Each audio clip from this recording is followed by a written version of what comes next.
The most important thing here is to determine what your point is, your point of perspective, and your point of vibration in relation to what you desire. And while this sounds somewhat complicated, it truly means that you can only you can only manifest and attract a desire that has a aligned vibration within you, which means there are limitless desires within humans all around the planet, and they are so different in their outpicturing, but they're very similar in their vibration. As of what most people desire is to have the experience of well-being, the experience of love, the experience of excitement, and they outpicture and imagine it in different ways.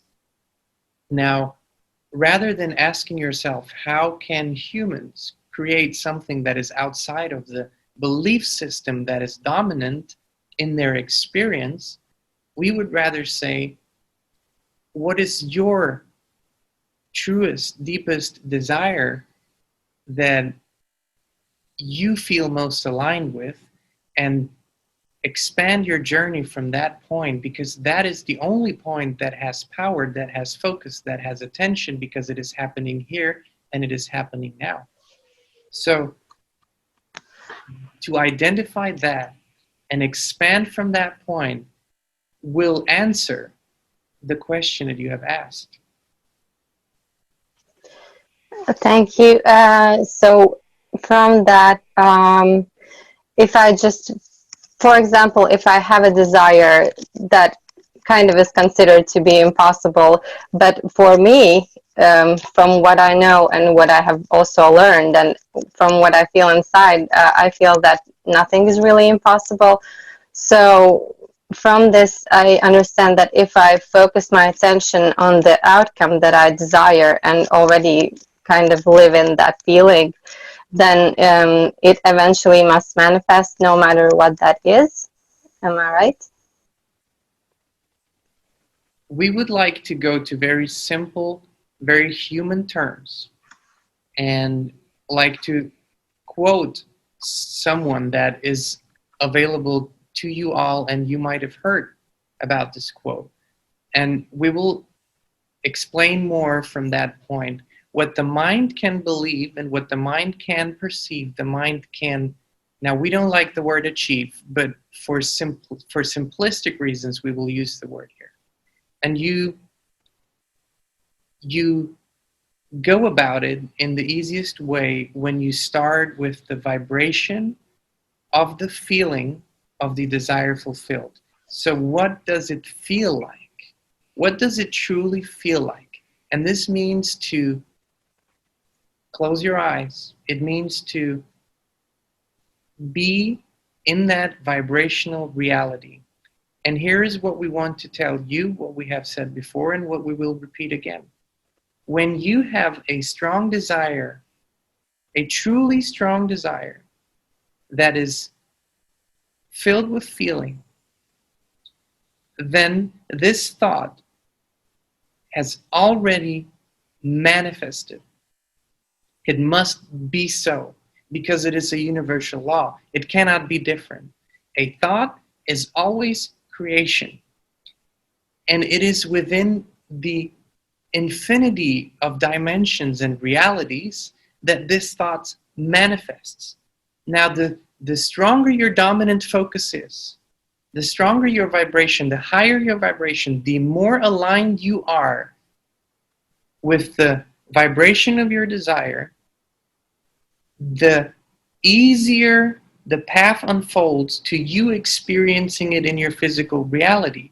But we want you to know that when you have this true desire and the thought, it already manifests. That you already exist experiencing your desired reality.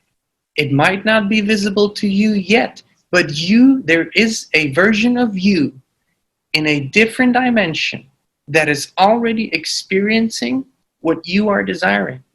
So rather than looking at it as something that you need to create for yourself, We want you to know it's already been created. It has happened like that when you had that thought, when you had that desire, when you had that inspiration.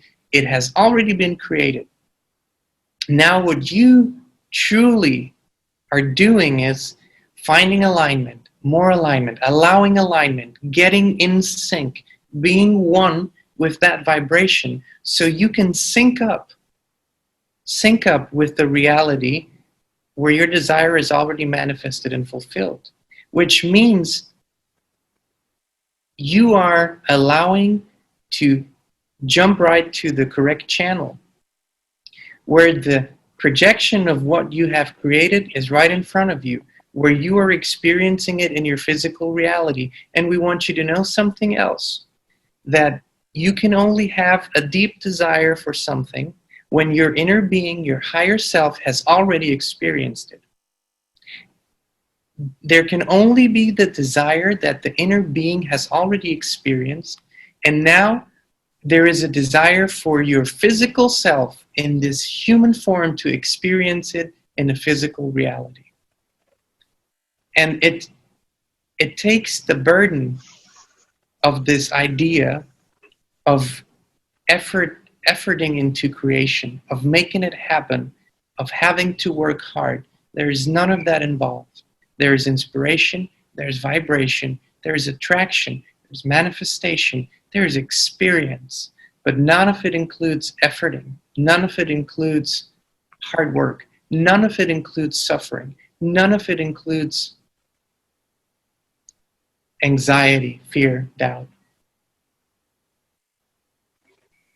Yes, that's actually what I was getting when I was kind of listening to my inner voice.